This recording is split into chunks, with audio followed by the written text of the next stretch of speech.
வணக்கம். நான் Vijayakumar. Wire trading ideas பார்க்குறவங்க எல்லாருக்கும் என் மனமார்ந்த நன்றி. ஸோ இன்னைக்கு ட்ரேட் பத்தி நம்ம பார்த்துருவோம். ஆக்சுவலி இன்னைக்கு 145 ஸ்ட்ராட்டஜி மார்னிங் வந்து பிஇ சைடு வந்து 920 25K 926 927 அந்த டைம்லேயே வந்து ட்ரிகர் ஆச்சு. ஓகேங்களா? அதனால நிறைய பேர் எடுக்கல நாங்கள். அண்ட் சில பேர் அந்த ட்ரேடை எடுத்திருந்தாங்க. அவங்களது எல்லாமே 190 கிராஸ் ஆன உடனே என்டர் ஆயிட்டாங்க. அன்ஃபார்ச்சுனேட்லி அவங்களுக்கு வந்து ஸ்டாப் லாஸ் அடிச்சது. அதுக்கப்புறமா வந்து கொஞ்ச நேரம் கழிச்சு சிஇ சைடில் வந்து ட்ரிகர் ஆச்சு. சிஇ சைடு வந்து ப்ராப்பரான ஒரு பிரேக் அவுட்டும் கிட்ட நடந்திருந்தது. அண்ட் 190 கிராஸ் ஆச்சு.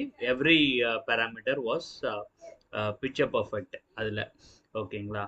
ஸோ அதில் வந்து சிஇ சைடு பையிங் சைடில் போனவங்களுக்கு டார்கெட் கிடச்சிது. அண்ட் இது மார்னிங் ட்ரேடு. ஓகேங்களா? மார்னிங் நான் வந்து 2 ட்ரேடுமே எடுக்கல. அதாவது புட் சைடும் எடுக்கல அண்ட் கால் சைடுமே எடுக்கல. நான் வந்து என்னுடைய ஃபர்ஸ்ட் ட்ரேட் வந்து இது பேங்க் நிஃப்டி இது எடுத்திருந்தேன். ஸோ இந்த இந்த இடத்துல ஒரு சின்ன ட்ரேட் எடுத்தேன். பட் அன்ஃபார்ச்சுனேட்லி நான் வந்து ஒரு அனாலிசிஸில் தப்பு பண்ணிட்டேன். இந்த 39,500 வந்து ஒரு ஸ்ட்ராங் சப்போர்ட்டாக இருக்கும் அப்படிங்கிறத வந்து நான் மறந்தே போயிட்டேன் ஆக்சுவலி. என்னுடைய அனாலிசிஸில் இது வரவே இல்லை. நான் ஜஸ்ட் இன்னைக்கு சார்ட்டை மட்டும் தான் பார்த்தேன். அதாவது ஒரு different things were running in my mind. அந்தனால வந்து இந்த அனாலிசிஸை பூரா பண்ணல நான்.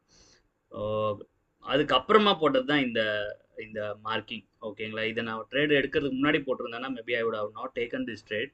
ஸோ இந்த இன்சைட் கேண்டில் பார்த்தேன். இதோடைய லோ பிரேக் பண்ணும்போது I thought I will enter it. ஏன்னா இங்கே ஒரு கன்சல்டேஷன் நடந்தது. கன்சல்டேஷன் கீழே போதே அப்படின்னு சொல்லிட்டு இந்த கேண்டலோட லோக்கு கீழே போய் நான் ட்ரேட் எடுத்தேன். இங்கே என்ட்ரான அடுத்த கொஞ்ச நேரத்துலேயே வந்து போய் ஸ்டாப் லாஸ் அடிச்சு விட்டுருச்சு. அரௌண்ட் 100 பாயிண்ட்ஸ் நான் ஸ்டாப் லாஸ் போட்டிருந்தேன். 100 பாயிண்ட்ஸுமே அடிச்சிருச்சு இதில். ஓகேங்களா? That was the loss actually. இது ஒரு ஸ்டாப் லாஸு. அதே போல் நிஃப்டிலையும் வந்து தென் 130க்கு மேலே நான் போய்ட்டு சிஇ சைடில் எடுத்தேன். அதுவுமே வந்து இந்த டவுனில் வந்து ஸ்டாப் லாஸ் அடிச்சிருச்சு. ஸோ ரெண்டுமே வந்து இன்றைக்கி எடுத்த 2 ட்ரேடுமே எனக்கு வந்து லாஸ் ஆயிடுச்சு.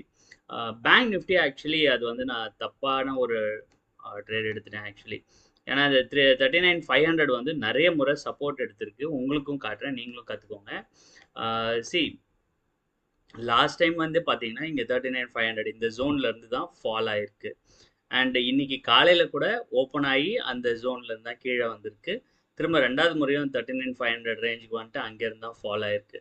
So such a resistance. ஆனால் நிறைய முறை அது டெஸ்ட் ஆனதுனால அடுத்த முறை இது வந்து இந்த கேண்டில் வந்து ஈஸியாக அதை பிரேக் பண்ணி மேலே போயிடுச்சு. நான் அதை வந்து கவனிக்கவே இல்லை ஆக்சுவலி. இந்த பிரேக் அவுட்டை நான் கவனிக்கல. நான் ட்ரேடே என்ட்ரு ஆகும்போதே வந்து இந்த இடத்துல தான் மார்க்கெட் நடந்துட்டு இருந்தது. And I just observe that and taken the trade. அது வந்து ஒரு மிகப்பெரிய தவறாயிடுச்சு. ஓகேங்களா? ஸோ இங்கே பார்த்தீங்கன்னா இங்கே பாருங்கள், இந்த ஜோனில் இங்கே ஒரு வாட்டி இந்த இடத்துல ஒரு சப்போர்ட் எடுத்திருக்கு. அதே ஜோன். இது ஜோனாக தான் நம்ம பார்க்கணும். ஓகேங்களா? ஒரு பர்டிகுலர் பாயிண்ட்டாக நம்ம பார்க்க முடியாது. மேபி அது வந்து ஒரு 100 பாயிண்ட்ஸ் இருக்கலாம் அந்த ஜோன். ஓகே. பட் எப்பயுமே வந்து அந்த ஜோனுக்கு வெளியிலையும் அதாவது மேலேயும் கீழேயும் தான் நம்ம ட்ரேட் எடுக்கணும். இங்கே பார்த்தீங்கன்னா எக்ஸாக்ட்லி அதே ஜோனில் வந்து இதுக்கு முன்னாடி இங்கே சப்போர்ட் எடுத்திருக்கு, ரெசிஸ்டன்ஸ் எடுத்திருக்கு. இந்த இடத்துல வந்து சப்போர்ட் எடுத்திருக்கு. அடுத்த முறை அங்கேருந்தே மேலே போயிடுச்சு. அதுக்கு முன்னாடியும் பார்த்தீங்கன்னா அது வந்து ஒரு ரெசிஸ்டன்ஸாக ஆக்ட் ஆயிருக்கு. இங்கேருந்து திரும்ப ஃபாலோ ஆயிருக்கு. அதுக்கு முன்னாடியும் அதே போல். ஸோ இத்தனை முறை அது வந்து டெஸ்ட் ஆயிருக்கு இந்த ஏரியாவில். இது 1 2 3 அப்புறம் இது சப்போர்ட்டாக ஆக்ட் ஆயிருக்கு. 4 அகெயின் இங்கே ரெசிஸ்டன்ஸ் ஆயிடுச்சு. 5 திரும்ப இங்கேயும் வந்து சப்போர்ட் ஆக்ட் ஆயிருக்கு. 6 ஓகே. அதுக்கப்புறம் 7 8 ஸோ மெனி டைம்ஸ் இந்த பர்டிகுலர் லெவல் வந்து சப்போர்ட்டாக ஆக்ட் ஆயிருக்கு. ஓகே. இன்னைக்கு அதை வந்து ஒரு ஸ்ட்ராங்கான ஒரு கேண்டில் வந்து பிரேக் அவுட் பண்ணி போச்சு. நான் ஆக்சுவலி பையிங் சைட் தான் போயிருந்துருக்கணும். பையிங் சைட் போயிருந்தேன்னா இன்னைக்கு லாஸ் ஆகிருக்காது. ஒரு நல்ல ப்ராஃபிட் பண்ணியிருக்கலாம். ஈஸிலி 100 பாயிண்ட்ஸ் 150 பாயிண்ட்ஸ்க்கு மேலே டார்கெட்டும் கொடுத்துருக்கோம். ஸோ இந்த இடத்துல இன்னொரு இன்சைட் கேண்டில் ஃபார்ம் ஆயிருக்கு. அதில் நான் பிரேக் அவுட்டில் என்ட்ரு ஆயிருந்தேன்னா I would have made very good profit actually. பார்த்தீங்கன்னா உங்களுக்கே தெரியுதுங்களா? எவ்வளோ அருமையான ஒரு இன்சைட் கேண்டில். அரௌண்ட் 120 பாயிண்ட்ஸோட ஸ்டாப் லாஸு அண்ட் ஈஸிலி நமக்கு வந்து டார்கெட் கொடுத்துரும். 736லேருந்து 945 வரைக்கும் போயிருக்கு. 200 பாயிண்ட்ஸ் போயிருக்கு. பட் நம்ம வந்து ஒரு 120 பாயிண்ட்ஸ்லேயே எக்ஸிட் ஆகிடலாம். ஸோ இந்த பிரேக் அவுட்டில் அழகாக நமக்கு இங்கே ட்ரேடு கிடச்சிருக்கும். இங்கேருந்து எடுத்துருந்தோம்னாலே போகிறோம். இதெல்லாம் ப்ரைஸ் ஆக்ஷன் சீரீஸ். இங்கே பாருங்கள், இது வந்து ஒரு போல் மாதிரி இருக்குங்களா? இந்த போல் அண்ட் ஃபிளாக் பேட்டர்ன் அப்படின்னு சொல்லுவாங்க. நீங்கள் கூகுளில் ப்ரௌஸ் பண்ணி பாருங்கள். அதோடைய பிரேக் அவுட்ஸில் வந்து இந்த மாதிரி ட்ரேட் எடுக்கலாம். இதை வந்து 15 மினிட்ஸ் 5 மினிட்ஸில் வந்து இன்னும் அழகாக இருக்கும் இது பார்க்கறதுக்கு. ஏன்னா இந்த மூமெண்ட்ஸ் எல்லாம் இன்னும் சின்ன சின்ன கேண்டில்ஸாக தெரியும் இல்லைங்களா? ஸோ அப்போ வந்து நமக்கு பார்க்கறதுக்கு வந்து ஒரு விஷுவலி அது கரெக்டாக இருக்கும். உங்களுக்கு காட்டுறேன் பாருங்கள். அதை 5 மினிட்ஸில் போட்டோம் அப்படின்னா இந்த மாதிரி இருக்கும் பாருங்கள். Okay, so visually we can see this. இந்த சேனல் வந்து நீங்கள் ஃபார்ம் ஆகுற வரைக்கும் கொஞ்சம் வெயிட் பண்ணணும். இங்கேருந்து இப்படியே ஒரு கோடை கீழ்ச்சி இதை வந்து இப்படி க்ளோஸ் பண்ணக்கூடாது. ஓகே, ஸோ இது எங்கே ரெசிஸ்டன்ஸ் எடுக்குது, இங்கே இங்கே ஒரு ஹை ஃபார்ம் ஆச்சு, அங்கேருந்து திரும்ப கீழே வந்து திருப்பியும் அதை பிரேக் பண்ணுது அப்படின்னா இந்த இடத்த வந்து நீங்கள் மார்க் பண்ணணும். ஓகேங்களா? இப்படி தான் அதை மார்க் பண்ணணும். மார்க் பண்ணுறதுக்கு கொஞ்சம் வெயிட் பண்ணணும். ஏன்னா லைவ் மார்க்கெட்டில் வந்து ஃபஸ்ட்டு இந்த இடத்துல கேண்டில் ஃபார்ம் ஆகிட்டு இருக்கும். உடனே இங்கேருந்து இதுக்கு வந்து ஒரு கோடை கீழ்ச்சிடக்கூடாது நம்ம. ஓகேங்களா? ப்ரைஸ் என்ன ஆகுது அப்படிங்கிறத கொஞ்சம் நேரம் கவனிக்கணும். அதுக்கப்புறமா தான் நம்ம டிசைட் பண்ணணும். ஓகே, அட்லீஸ்ட் இந்த மாதிரி லைன்ஸில் வந்து ஒரு 2 முறை 3 முறையாவது டச் ஆகணும். ஓகே, 3 முறை டச் ஆச்சுன்னா அந்த ட்ரெண்ட் லைன் வந்து வேலிட் அப்படின்வாங்க. ஸோ அதனால தான். ஏன்னா அதுக்கப்புறம் வர பிரேக் அவுட் வந்து கொஞ்சம் ஸ்ட்ராங்காக இருக்கும், ரிலேபிளாக இருக்கும் அப்படிங்கிறது தான். இங்கேயே வந்து பார்த்தீங்கன்னா இப்படி மேலே போச்சு, இந்த ட்ரெண்ட் லைனுக்கு கீழே யாராவது ஸ்டாப் லாஸ் வச்சுருந்தாங்கன்னா உங்கள் ஸ்டாப் லாஸ் இதில் அடிச்சிருவோம். ஓகேங்களா? பட் இங்கே ரீடெஸ்ட் பண்ணிவிட்டு திரும்பி அருமையாக போயிருப்பாருங்க. இங்கேருந்து 721லேருந்து அழகாக 958. இது வந்து ப்ரைஸ் ஆக்ஷன் பேஸ் பண்ணி யாராவது ட்ரேட் பண்ணுறாங்க அப்படின்னா அவங்க வந்து இந்த இடத்துல ட்ரேட் எடுத்திருப்பாங்க. ஓகே, இந்த 7-1 ஒயிட்டில் ட்ரேட் எடுத்திருப்பாங்க. இந்த லோவுக்கு கீழே வச்சுருப்பாங்க ஸ்டாப் லாஸை. ஓகே, 659 இந்த இடத்துல ஸ்டாப் லாஸ் வச்சுட்டு இங்கேருந்து ட்ரேட் எடுத்துப்பாங்க இந்த ஹையில். ஓகே, இந்த ஹை இல்லைன்னா இந்த ட்ரெண்ட் லைனோட மேலே 731 இந்த இடத்துல இந்த மாதிரி ட்ரேட் எடுத்துகிட்டு இதோட வெயிட்டட் ஃபார் 1:2 ஆர் 1:3. இது வந்து price action based. Okay, so இதுதான் இது நடந்த லாஸு. அது ரெண்டுமே உங்களுக்கு சொல்லிட்டேன். அதுக்கு அடுத்தது வந்து நான் என்னோடய 325 பொசிஷனையும் காமிச்சிடுறேன் உங்களுக்கு. 325 இதுதான் கரண்ட் ஸ்டேட்டஸ். ரெண்டுத்தையுமே நான் ஹோல்ட் பண்ணுறேன், 7 லாட்ஸ் ஈச். ஸோ நாளைக்கு வந்து பாசிட்டிவாக சி சைடு கேப் அப் ஓப்பன் ஆகும் அப்படிங்கிறது எதிர்பார்க்குறோம். ஏன்னா குளோபல் மார்க்கெட்ஸ் வந்து அப்படி தான் இருக்குது. இப்போ கரண்ட்லி வந்து பார்த்தீங்கன்னா எஸ்ஜிஎக்ஸ் நிஃப்டி கூட 412 ட்ரேட் ஆகிட்டுருக்கு.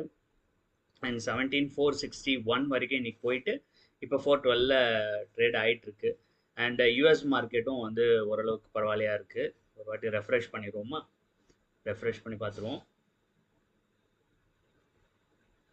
It is around that level 609ல் ட்ரேட் ஆகிட்டு இருக்கு. 690 வரைக்கும் போயிருக்கு. 10,690 நாஸ்டாக் போயிருக்கு.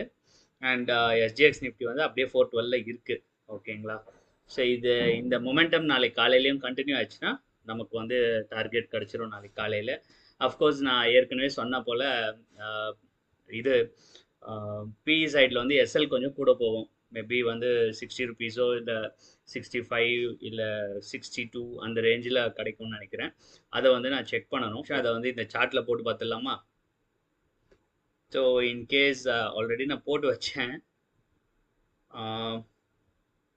யா, ஸோ 330 அண்ட் 60 அப்படின்னா 2 லாட்டில் போனவங்களுக்கு வந்து இந்த இதில் வந்து ஒரு 5,000 ரூபாய் ப்ராஃபிட் கிடைக்குங்க. 5,000 ரூபாய் ப்ராஃபிட் வந்ததுனாலே நீங்கள் புக் பண்ணலாம். இன்கேஸ் நமக்கு வந்து நல்லா டைம் இருந்து நாளைக்கு பிஇ சைடு பெருசாக டிக்கே ஆகலை அப்படின்னா ஒரு 70 ருபீஸ் கிடச்சிதுன்னா நமக்கு 6,000 ருபீஸ் கிடைக்கும். இன்கேஸ் ஒரு 80 ருபீஸ் கிடச்சிது அப்படின்னா 80 ருபீஸ் கிடைக்க வாய்ப்பு குறைவு தான். ஏன்னா இன்னும் 10 ரூபா தானே இருக்குது. நாளைக்கு ஓப்பன் ஆகும்போதே எப்படியும் ஒரு 100 பாயிண்ட்ஸ் ப்ளஸ் ஓப்பன் ஆச்சு அப்படின்னாலே நமக்கு இது கிடைக்காது. ஓகே, ஏன்னா இது 150. ஸோ 400 அப்படின்னா நியர்லி 250 பாயிண்ட்ஸு. 17,400 அப்படி ஓப்பன் ஆச்சு அப்படின்னா நமக்கு இந்த சியோட ப்ரீமியம் வந்து அரௌண்ட் 290 300 கிட்ட ட்ரேட் ஆகும். ஸோ அதுக்கப்புறம் நடக்கிற மூமெண்ட்டில் வந்து தான் நமக்கு டார்கெட் புக் பண்ணோம். இன்கேஸ் 300க்கு மேலே போகுது அப்படின்னா அங்கேருந்து திரும்ப கீழே வருது அப்படின்னா தென் அந்த இடத்துல புக் பண்ணிடுறது பெட்டர். பிஇ சைடை வந்து வேணால் நம்ம ஹோல்ட் பண்ணலாம். இப்போதைக்கு இருக்க கண்டிஷனில் இதெல்லாம் தான். ஸோ நமக்கு வந்து நாளைக்கு ப்ராஃபிட்டுக்கான வாய்ப்பு எங்கெங்கெல்லாம் இருக்குது அப்படிங்கிறத நோட் பண்ணிக்கலாம். இப்போ 300 ருபீஸ்க்கு நம்ம புக் பண்ணுறோம். அண்ட் இது வந்து ஒரு 60 ருபீஸ்க்கு புக் பண்ணோம்னா நமக்கு 2,000 ரூபா ப்ராஃபிட் வரைக்கும். ஸோ பேர் மினிமம் இந்த லெவலில் புக் பண்ணுறோம் அப்படின்னா 2,000 ருபீஸ் ப்ராஃபிட் கிடைக்கும். 2 லாட்டுக்கு 6% நமக்கு ஆர்ஓஏ கிடைக்கும் இந்த இதில். இதே வந்து ஒரு 320க்கு புக் பண்ணுறோம் அண்ட் 60னா 12% ஆர்ஓஏ கிடைக்கும். அரௌண்ட் 4,000 ருபீஸ் டார்கெட் கிடைக்கும். ஸோ இதை வந்து நீங்கள் மைண்டில் வச்சுக்கோங்க அண்ட் இதை வந்து போட்டு பார்த்துக்கோங்க நீங்கள். ஸோ அப்போ எந்த இடத்துல புக் பண்ணணும், உங்களுடைய ப்ராஃபிட்டபிலிட்டி எங்கே பெட்டராக நீங்கள் ஃபீல் பண்ணுறீங்களோ அந்த இடத்துல நீங்கள் டார்கெட்டை புக் பண்ணிக்கலாம். ஸோ நாளைக்கு வந்து இன்கேஸ் நான் இந்த மாதிரி புக் பண்ணுறேன் அப்படின்னா தென் அதாவது 60 ருபீஸில் பிஇயும் 330 ருபீஸில் நான் சிஇயும் க்ளோஸ் பண்ணுறேன் அப்படின்னா எனக்கு ஓவரால் ப்ராஃபிட் வந்து 17,500 கிடைக்கும் 7 லாட்ஸ்க்கு. So that would be around 15%. இது கிடச்சிதுன்னா சூப்பராக இருக்கும். பார்க்கலாம் நாளைக்கு என்ன ஆகுது அப்படின்ட்டு மார்னிங். ஓகே, அதுக்கப்புறம் என்னுடைய லாஸஸ் வந்து கொஞ்சம் கம்மியாகும் இன்கேஸ் இந்த ப்ரைஸில் நான் க்ளோஸ் பண்ணேன் அப்படின்னா அரௌண்ட் 47,000 இருப்பேன். ஸோ இதை புதுசாக பார்க்குறீங்க அப்படின்னா இது வந்து என்னுடைய 3 lakh அக்கௌண்ட்டு. அதாவது only for 325 strategy 3 lakh rupees செப்பரேட்டாக போட்டு ஒரு அக்கௌண்ட்டில் வந்து நான் இதை ட்ரேட் பண்ணிட்டுருக்கேன். ஸோ அதில் வந்து இப்போ கரண்ட்லி ஐ ஆம் இன் 47,000 லாஸ். ஓகேங்களா, சாரி 64,000 ருபீஸ் லாஸு. ஸோ இதை வந்து இந்த வாரம் இது க்ளோஸ் ஆச்சு அப்படின்னா அதாவது இந்த லெவல்ஸில் க்ளோஸ் ஆச்சு, நான் 17,500 நாளைக்கு ப்ராஃபிட் பண்ணிட்டேன் அப்படின்னா then my loss would be at 47,000. So slowly இதை வந்து ரெடியூஸ் பண்ணணும்னு வச்சுக்கோங்க. பட் ஆக்சுவலி இதை வந்து நான் வெறும் 325 தான் இதை கம்பேர் பண்ணுறேன் ரன்னிங் லாஸ். இது வந்து என்னுடைய முழு கொழுப்புனால வந்த லாஸ் இது actually. Otherwise this would have been in profit currently. இந்த ட்ரேட் வந்து இது இவ்வளோ பெரிய லாஸ் ஆகக்கூடாது, ஆகிருக்கக்கூடாது. ஆக்சுவலி என்னுடைய ஒரு முரட்டு பிடிவாதத்தினால இந்த லாஸை வந்து நான் வருத்திக்கிட்டேன். ஓகேங்களா, அதாவது நான் ஆல்ரெடி நம்ம சப்ஸ்கிரைபர்ஸ்க்கு எல்லாருக்கும் தெரியும் இந்த லாஸ் எப்படி ஆச்சு அப்படிங்கிறது. பட் புதுசாக யாராவது இந்த வீடியோ பார்க்குறீங்கன்னா உங்களுக்கு தெரியணும் இல்லையா, அதுக்காக தான் இது. ஸோ இது வந்து பியூர்லி என்னுடைய ஃபால்ட்னால. ஸோ அவ்வளோதாங்க, 325 அப்டேட்டும் கொடுத்தாச்சு. அண்ட் என்னோட வியூவும் வந்து நாளைக்கு புல்லிஷ். ஸோ கரண்ட்லி வந்து மார்க்கெட்ஸ் ஆர் க்ரீன். ஓகேங்களா, அண்ட் பேங்க் நிஃப்டியும் வந்து ஒரு பாசிட்டிவான பிளேஸில் தான் இருக்குது. டே ஹையோட இதில் தான் க்ளோஸும் ஆயிருக்கு. ஸோ இதெல்லாம் வந்து என்னென்னா நமக்கு ஒரு பாசிட்டிவ் திங்கிங். பாருங்கள், டே ஹையோட கிட்ட தான் க்ளோஸ் ஆயிருக்கு. ஸோ இந்த மாதிரி ஒரு ஸ்ட்ராங்கான ஏரியாவில் க்ளோஸ் ஆகும்போது நெக்ஸ்ட் டே ஒரு கேப் அப் ஓப்பனிங்க்கான வாய்ப்பு அதிகமாகவே இருக்கும். அண்ட் அங்கேருந்து அப்படியே அந்த மொமெண்டம் கண்டினியூ ஆகிறதுக்கும் சான்ஸ் ஜாஸ்தி. So with this I am ending the video.